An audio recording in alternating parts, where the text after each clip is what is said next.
ఇక ఆడపిల్లలకు రక్షణ కోసం చట్టం అయితే ఉన్నది. ఆ చట్టము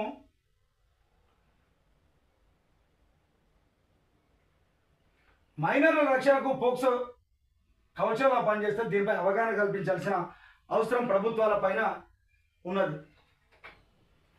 దీనికి వాళ్ళ అవగాహన కల్పించాల్సిన అవసరం ఉన్నది. ఎందుకంటే పాఠశాల స్థాయి నుంచే దీనిపైన అవగాహన పెంపొందించాల్సిన అవసరం ఉన్నది. అసలు గుడ్ టచ్ అంటే ఏంటి, బ్యాడ్ టచ్ అంటే ఏందో వాళ్ళకి పిల్లలను నేర్పాల్సిన అవసరం ఈ ప్రభుత్వాల పైన ఉన్నది. చట్టం చేసినాం కదా అనేది కాకుండా ఖచ్చితంగా అది ఉండాలి. 18 సంవత్సరాల పిల్లలను కాపాడాలనే ఉద్దేశంతో కేంద్ర ప్రభుత్వము ఒక చట్టం తీసుకొచ్చింది. అది ఇదే ప్రత్యేక చట్టం వాళ్ళకు ఒక కవచంగా, ఒక రక్షణ వలయంగా నిలబడాలి. ఎందుకంటే వాస్తవానికి ఎవరికైతే ఇప్పుడు మామూలుగా చిన్నపిల్లలు కొద్దిమంది ఇష్టంతో పోయినా కూడా చిన్నపిల్లలతోటి ఈ అత్యాచారం చేస్తే ఖచ్చితంగా వాళ్ళపైన శిక్షలు అర్హులని చెప్పేసి చట్టం చెప్తా ఉన్నది. అది అవకాశం కల్పించాలి. వాస్తవానికి తెలంగాణలో ఏడాదికి 5 లక్షల పైగా కేసులు నమోదవుతాయి.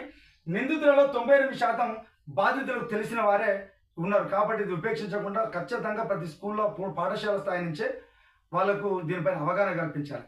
ఇంకోటి, వాళ్ళకి ఇలాంటి అఘాయిత్యాలకు ఎవరైనా పాల్పడితే డైల్ నెంబర్ చేయాల్సిన అవసరం ఉందని చెప్పేసి ఆ పిల్లలకు ఒక అవగాహన కల్పించడం మాత్రమే చట్టము 100 పాళ్ళు సమర్థవంతంగా పనిచేస్తుందని చెప్పేసి టీఆర్ నిజం భావిస్తూ ఉన్నది. కాబట్టి ఆ పిల్లలకు దీనిపైన అవకాశం కల్పించాలని చెప్పేసి, అవగాహన కల్పించాలని చెప్పేసి టీఆర్ నిజం నుంచి గుర్తు చేస్తా ఉన్నాం. ఎందుకంటే ఇది మైనర్లకు రక్షణ కవచంగా నిలబడిన చట్టం. ఎక్కువ కాలం బతికి అందరికీ న్యాయం జరగాలని చెప్పేసి టీఆర్ నిజం నుంచి కోరుకుంటున్నాం.